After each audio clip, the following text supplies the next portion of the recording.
Hello and welcome to Dynamic Mano's blog. I'm Mano, and in today's video I'm going to talk about Dynamics 365 customer insights and walk you through the process of creating a unified customer profile, a 360-degree view of your customer using a data ingestion and unification process. So why customer insights? Why do you need a holistic view of your customer? Does it really add any value to your business? Or is it going to solve any real-time business problem? Before I answer these questions, I am going to play you a video from Microsoft that will give you a better understanding of what we are discussing in the rest of the session. Now sit back and enjoy this video. We are excited about bringing Dynamics 365 customer insights to the market. Microsoft's overall vision with our AI applications is to enable every business to intelligently transform their fragmented customer data into actionable insights, powering true personalized engagement. There's a fundamental change occurring in the world, and that change is that data is coming out of everything. If you can capture that data and turn it into intelligence, you can then act more proactively than ever before. Dynamics 365 Customer Insights, we're allowing you to do just that. Gather all of this data, whether it's transactional, observational, from any source, to process that data using AI and to turn that into a view of your customer that you can then use to engage your customer, whether it's via marketing, sales, service, to go move your business forward. Tivoli has a lot of data in our line of business systems, in our digital touchpoints. The choice of Dynamics 365 Customer Insights make that data easily accessible, and we can empower the employees with that knowledge to be even more personal, to have our guests even closer to the 10 experience and be more pleased when they leave the garden. The real benefit of Customer Insights is that it keeps us within the Microsoft stack. And so by using Customer Insights, we can connect to Azure Machine Learning, we can connect to our Azure SQL servers, we can connect to Dynamics 365 for Sales. They all talk to each other seamlessly. What Customer Insights is giving us is that knowledge of the consumer. It has really been revolutionary within Marston's, and it has allowed us to do things we just couldn't do before.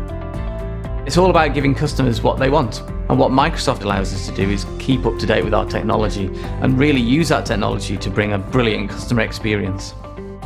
Digital transformation is real across every industry. It's driving changes in the way we engage our customers and the nature of our products and services.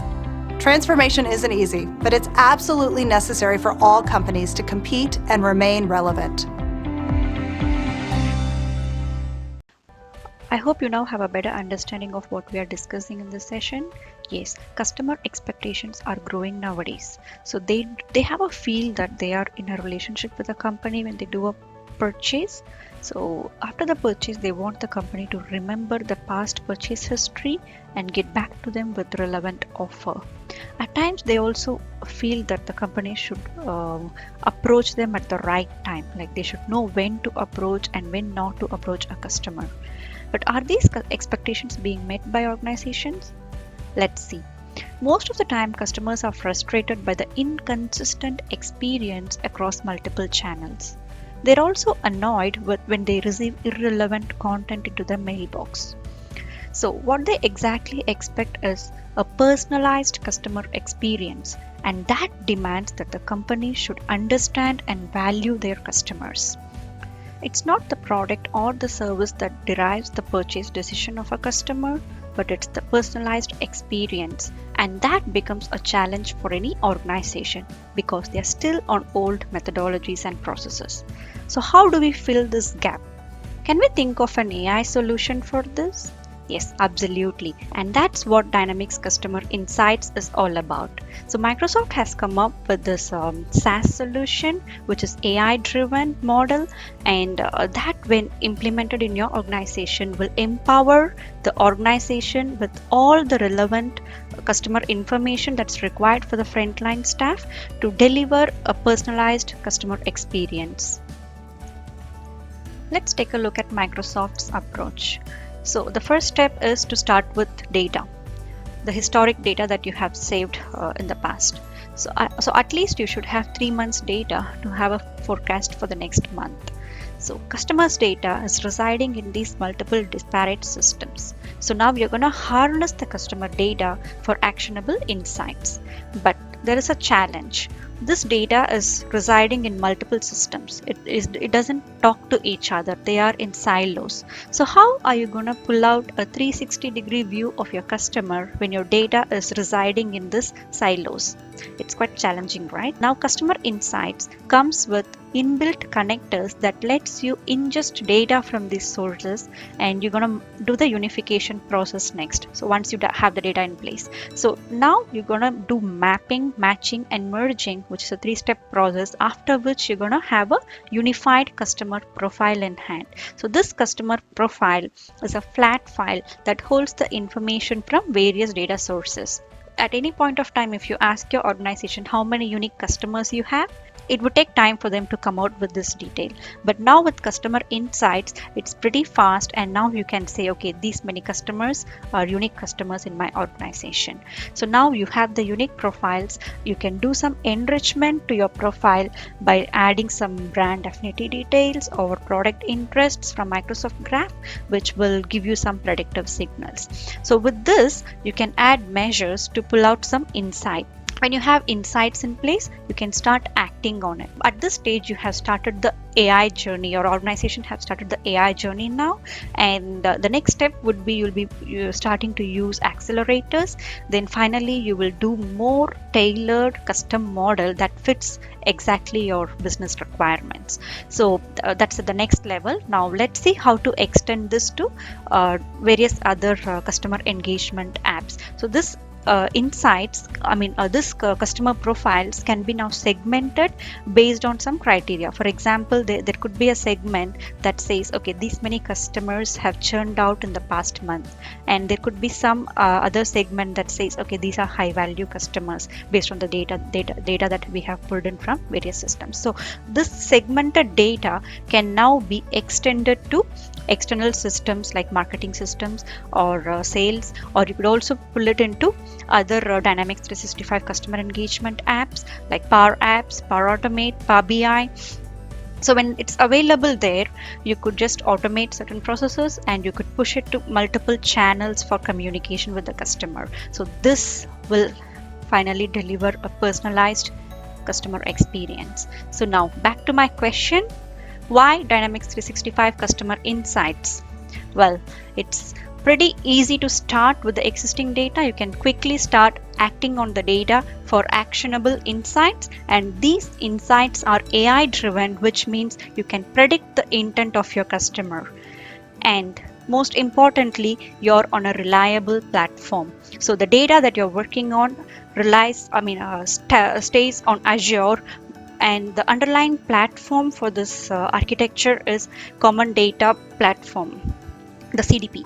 I don't have to explain much. You should know how much you can harness if you have data in Azure.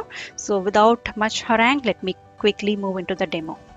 If you wish to do a hands-on with me, set up a trial instance of Customer Insights, and you need to have some sample data as well. You may find this at my blog dynamicmano.com. Take a pause, set up the instance, and be right back here. Let's do it together. Hope you're ready now. So once you log into your CI instance, you will land on this default demo environment here, but this is not where we're going to do our hands-on.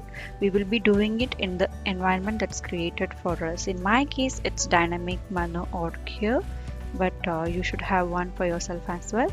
So before we go there, let's quickly sneak peek into the customer instance UI just to get a look and feel. If I scroll down here, I see some insights. Yes, I see the average churn score, average online spend per customer, and I also have some enrichment data available in these graphs. So it shows the category of product that the customer is interested in and their brand affinity details as well. So further down, I'll see some segments. So I see 4 segmented data here, and I am keen on the last one, like customers that gave a very low review score. So I'm keen to know what what made them give a very low rating, so I can act upon those customers. So this data, this segmented data, can be sent to external systems or like marketing or sales or other customer engagement apps as well. And let's look at the customers now. So if I navigate to the customers, I will be presented with some customer cards. I'll drill down into one of those. And if you notice, you will see 1600 over unified customer profiles here. Let me just check one. Okay, it's loading. Okay, so this is the 360-degree view of a customer. That's the output of the unification process. So this data is pulled in from multiple data sources. If you scroll down further, you will get a full view of the customer details, personal details. Then on this side here, you will have some activity groups in the timeline. There are 60 items, 60 activities that's been recorded in multiple systems. So if you scroll down here, you will see since 2011 it started with email, then I think there is some website purchase, website review with a review rating of 3, and the customer also had some POS purchase, in-store purchase, then couple of emails. So this gives overall list of activities, the interaction touch points of the customer with this organization. So this is further categorized into some activity groups here. And if I go down, I will also see the enrichment data per customer, and the measures are also available here, like churn risk, the total online spend for this customer, the number of online purchases the customer has made. So this is a holistic view of a customer. Let's start doing it in our instance. Just make sure you're on the right environment. You won't see any data here. And if you go to customers, there won't be any customer profiles as well. So this is a very new environment. So all we have is customer data residing in multiple data sources, and we're going to do the data ingestion by pulling it all together into the instance. So let's go to data and click data sources, add data source. So if I'm going to bring in data from files or Microsoft Azure services, I'm going to do import data. But if I'm connecting to the common data model, the Power Platform, I have to select connect to a common data model folder. But this time I'm going to bring in data from the CSV file. So let me just leave it as import data and click next. So I'm going to give it a name. The first data source of mine will be e-commerce. Click next. If you are from Dynamics 365 background, or if you know Power Platform, you might find this video more elaborative, but just bear with me, hold your fist tight and stay with me, because I'm targeting a wide range of audience. Customer Insights is a standalone product, and it doesn't really require a Dynamics 365 instance. The connectors are loaded now. So at present we have 39 connectors. By the time you're watching this video, there might be more. Don't be surprised. So you could connect to Excel, PDF, CSV, or Oracle database, Azure, also Power Platform, common data model. But for this demo, I'm going to connect to text or CSV. Let me click that, and I'm going to give the sample data URL here, the first one, the sample data list that's in my blog. This is the e-commerce contacts. So next thing I'm going to do is to do some data transformation. Like I'll be adding the column headers from the data that's imported in. Then I will just change the data type, because it's all going to be in a text format when it's imported. Click on transform, use first row as headers. This will set the column headers. As you change, you will see like the applied steps for this query. The first one is promoted headers, the next one is changed column type. So you will just keep track of what you're doing on this transformation. So the created on can be date time zone. That's it, and I'm going to rename this to e-commerce contacts. Okay, so this is my table name. So for those who are new to Power Platform or Dynamics 365, so when I say entity, it's referring to a table, and when I say attributes or fields, it's going to refer to this column, so just make note of these terms. I'm gonna click next. Yep, it's ready now. So once it's available, you can just click on under actions, you can click edit. You will now see the data ready for us e-commerce contacts. Next thing I'm gonna do here is I will add another table, another entity. So I'm gonna choose text CSV again. So this is the e-commerce purchases, and I'm gonna do the transformation and the data type changes. I have promoted the headers. I have changed the column type the data type on purchase down to date time zone. Let me rename this to e-commerce purchases. Okay, and click next. Yep, so this is done. There are now two entities under e-commerce data source. Well, I have done the rest of the data sources offline. Let me go and show you the entities that I have. So I have 5 entities in 4 data sources here. So if you want, you can just take note of the names that I have used, so it will be easy to follow up when we do the unification process. You can just use the same naming convention. And if I drill down into one of these entities, for example, e-commerce purchases, okay. So this is the data. The good thing about the CI instance is, like, when you go into the data, you will have a preview of the loaded data. If you go into the fields, this actually is the metadata. So you will have the attribute name and the data tag. You will also have summary here, but we're not going to look into much details of this. This will give you like total attributes and how many unique values are there, some errors or missing values. So when there are some missing values, you can do some predictions, but that will be applicable for your customer unified customer profile. So you will come back here on your customer profile when you do some predictions. With this, the data ingestion step is completed. Next, we will move on to the data unification process.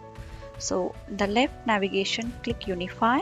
You will see map, match and merge. So this is a 3-step process. The first thing we're going to do is to map the entities. Out of the 4 entities that we have, you're going to identify which entity will have most customer data and cherry pick those entities and its attributes. Map the attributes to a standard model that's inbuilt in this customer insight instance. So you're going to select entities here, the e-commerce, just the contacts alone, and the loyalty customers as well. So click here, done, and I'm gonna select the primary ID here, the primary key. So in the left hand side, you will see the field names from e-commerce contacts, and here you see the type. So this type represents the standard data model here. So if you drill down, click on this drop down, you will see the different types available. The standard model, it could be like calendar or identity details or location or person's details like first name, last name. And this ID here, okay, that's the ID. The ID here is the unique identifier. So yeah, this one. So I'm gonna set the customer ID as a unique identifier, the primary key for the e-commerce contacts. And you do have an option to select the fields that's required for this unification. You don't need to necessarily use all the attributes that comes with the customer e-commerce contacts. Just cherry pick those that you think is relevant for your unification process, and yep, just leave it as is. And the rest of the fields are more or less matched accordingly, so just leave it as is. So let me select the primary key for loyalty customers as well. It's going to be the contact ID again. Now it will allow you to save. Click save. That's done, and the next step would be to do the matching. So go back to unify and click match. Now let's do the matching. The first thing you're going to do here is to set a match order. Click on set order. So just visualize the entities as a hierarchy. So the primary entity is at the topmost level of the hierarchy. So this entity is going to be the one that has most reliable and relevant customer data. I'm going to select the e-commerce contacts as the primary entities because that's the data source that gets updated very frequently with the customer data. So just select include all records. The next one would be the loyalty customers from the loyalty scheme data source. Just keep all the records as well, then click done. Okay, so you're done setting up the match order. Now you're gonna set up some matching rules. Imagine there is a customer called Nancy Simon whose data is available in e-commerce and in loyalty scheme table as well. So now I'm gonna set up a match rule, giving an instruction to my model. Okay, so if you find a customer called Nancy Simon and the customer's data is available in both the table, then check for the email as well. If the email is the same, it's like exact match of full name and the email, then do a match of this and pull out a unique profile. So this is what I'm gonna set now in the match rule. Let's see how to do this. So click create new rule. I'm just gonna give this a full name, email. Okay, so this will be my rule name, and I'm gonna select the full name from my e-commerce table and the same full name from loyalty scheme as well.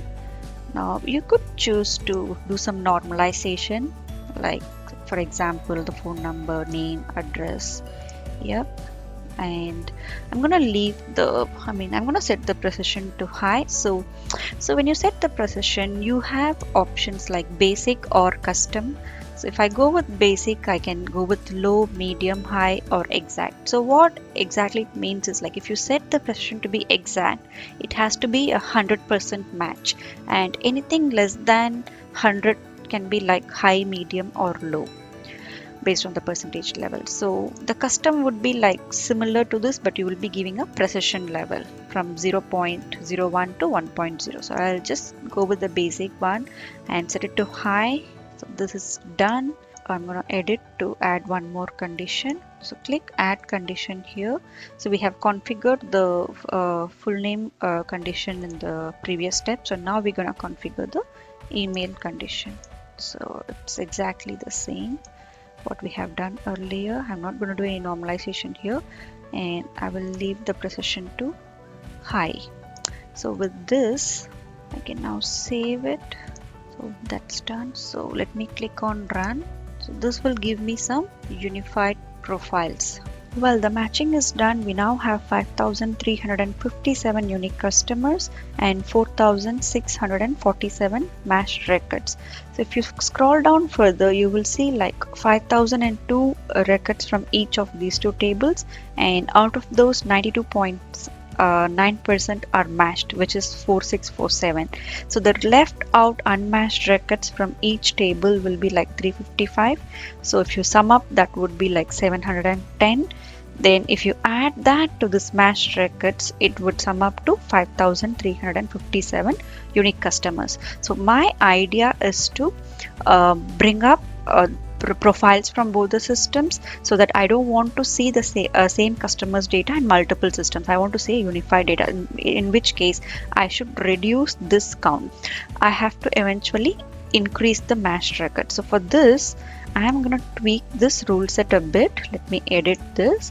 I'm going to set the precision for the full name to be low. So for example, if the customer's first name and last name is changed in two systems, but however it represents the same customer based on the email, so I'm fine if the names doesn't match.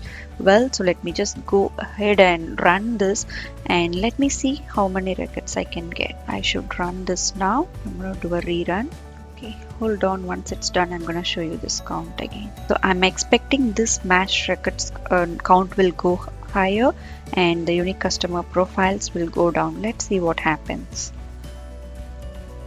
The match run is now complete, and I can see my expected results here, which is the reduce in the customer profiles and an increase in match records here. Now go down further, click on this match preview here. That's against your rule set. That will give you some insights. Okay, so if you see it's not 100% in all the cases, sometimes there is less than 100% match score as well. This is the match pair score.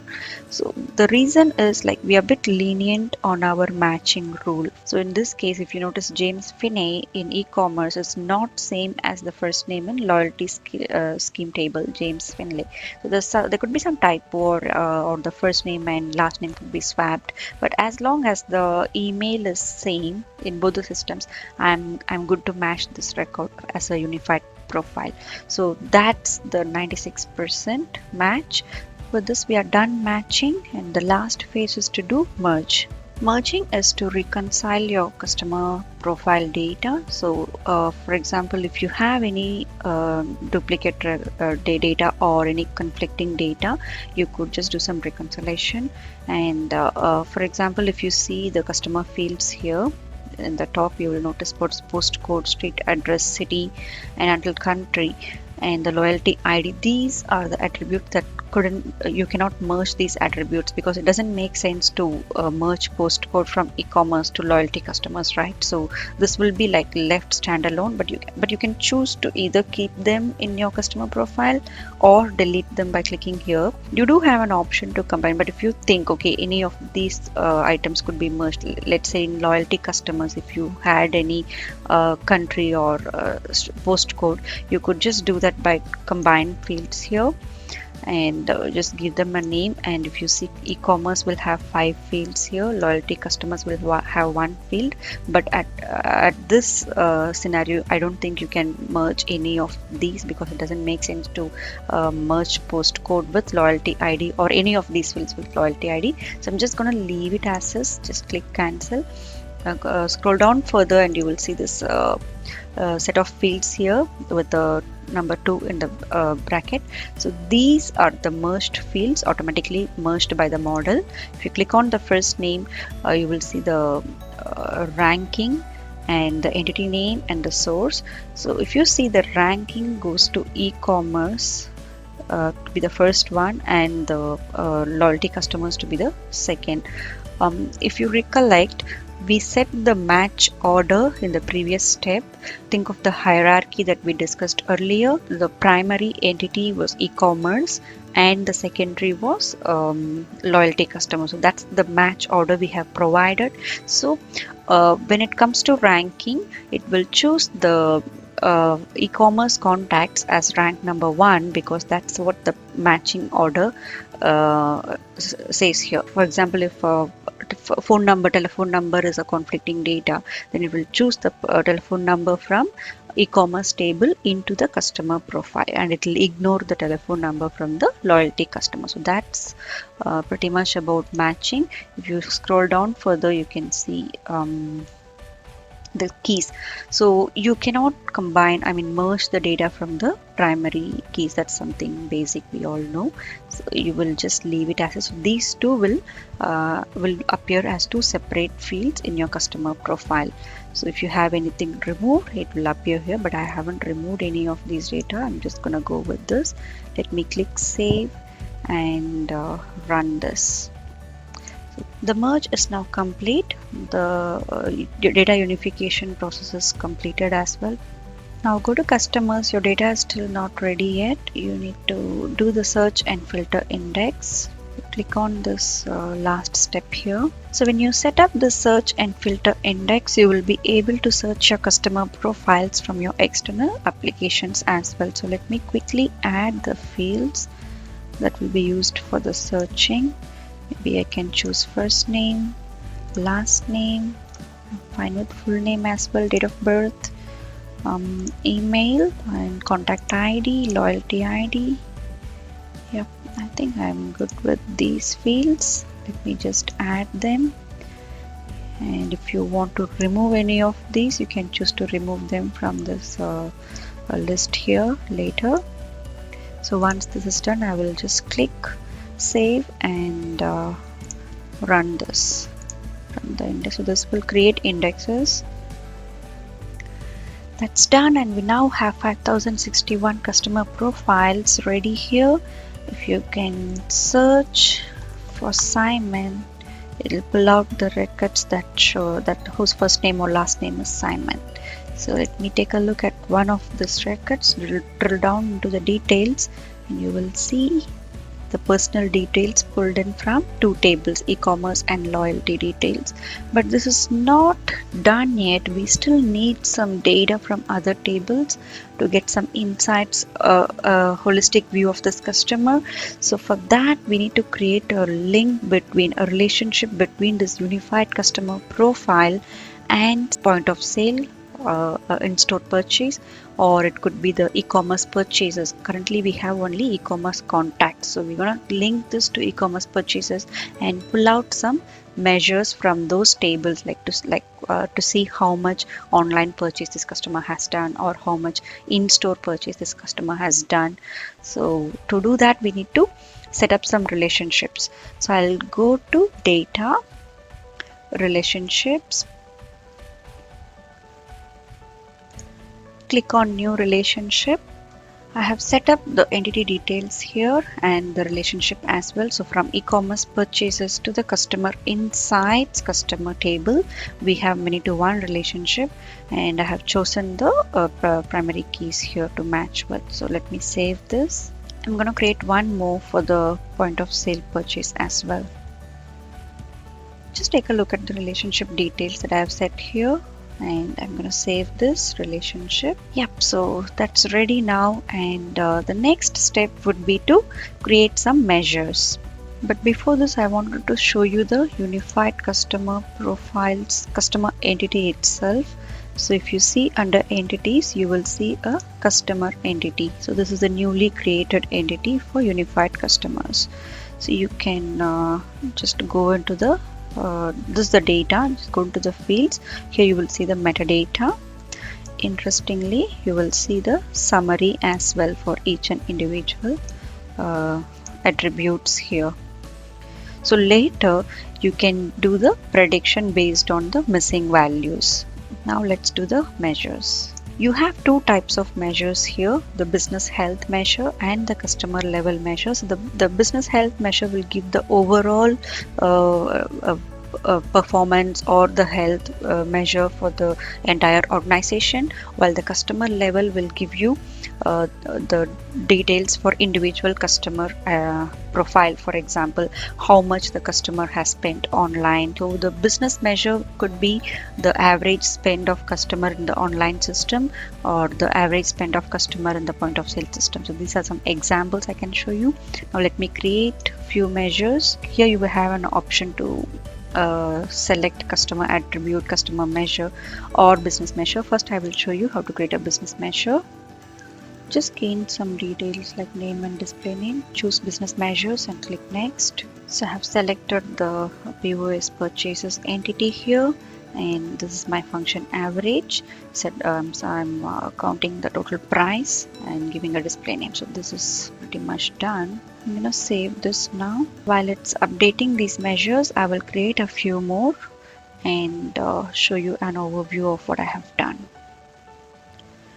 I've created all the four measures. So if you there are two business measures and two customer attributes. If you take a look at my customer attribute here, let me show you.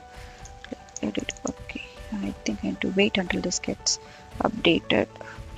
Yep, that's done, and let me show you here. Oh, not this one. Okay, I'll click on edit on my customer attribute. So given that this is per customer, you need to select the other tables like e-commerce purchase or point of sales, because that's where you're going to pull the total spend for this customer. And I have created a variable here to pull in the details from both the tables, like total price from the e-commerce purchase and the total price from the point of sale purchase as well. So once this is done, I'm just measuring it. I'm just creating a sum. This should be straightforward. That's done. So we are ready with our measures here.